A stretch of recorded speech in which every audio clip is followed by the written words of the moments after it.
We hear this phrase throughout our entire lives.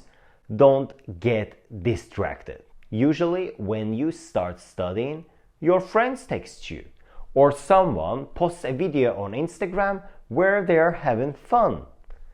Do you agree with me that you feel absolutely miserable sitting at home alone while your friends are hanging out and having great time? But you see, they don't have the same goal as you do. Those people don't have the responsibility to prepare for the IELTS, or they don't need English because they are not moving anywhere. But you have such a plan, and maybe you are the only one who wants a new job and you need English for that position. And there are tons of excuses that people usually make so that they don't study. I called the next excuse, "Let me finish." And I certainly know that you have experienced it. It's when you're watching any video or a film, or maybe playing any computer game, and you say to yourself, "Let me finish this campaign or episode and then I'll begin studying." But after watching the ending scene of the movie, you feel intrigued and you think, "Oh my god, what's gonna happen to the main character in the next episode?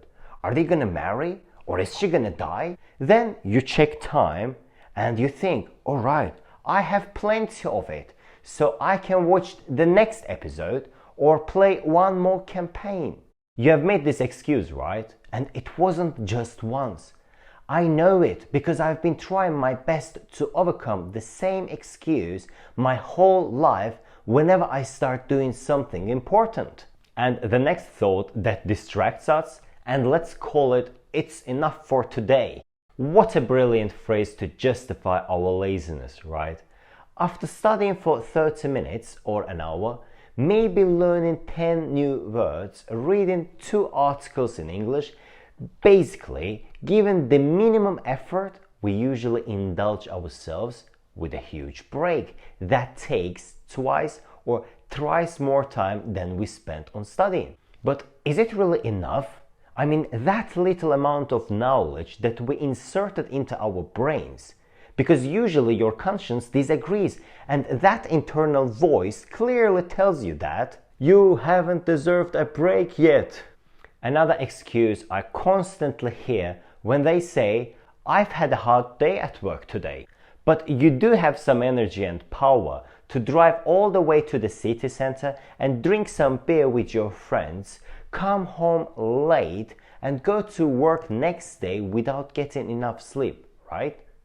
Or you just lay on the sofa and swipe, swipe, swipe, swipe. And it's actually not a bad thing. If you like watching videos, at least try to turn this hobby into something productive and start enjoying your favorite films in English. Now you might do both, enjoy your time and improve your skills. Now, the silliest excuse that I've been hearing for my whole career. "I like finishing all the tasks at one sitting, but there's so much to learn that I can't do it, and I have 2 hours free time. It's not enough, so I'd rather watch my favorite TV show." We all know that it's impossible to spend more than 2 hours a day unless we are students or jobless. And knowing that, why do we lie to ourselves by saying that there will be an opportunity one day and we will complete the whole task at one sitting? No, there won't be, because it's our routine.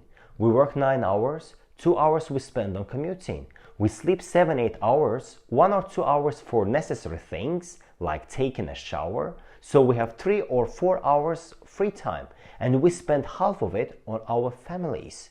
Therefore, we have 1.5 hour free time for studies. That's why it's better if we divide the material into several parts and spend on it 1 hour a day rather than not doing it at all.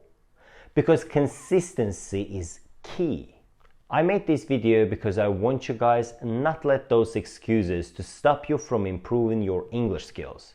I've mentioned some common excuses, but there's millions of them. And I truly believe that our laziness might push our brain to be so creative and imaginative that it can make up such excuses that I couldn't even think of. So I hope I motivated some of you to start studying English right now. If so, don't forget to like this video and subscribe to my channel. And of course, I'm going to see you in the next one. Have a nice day. Bye bye.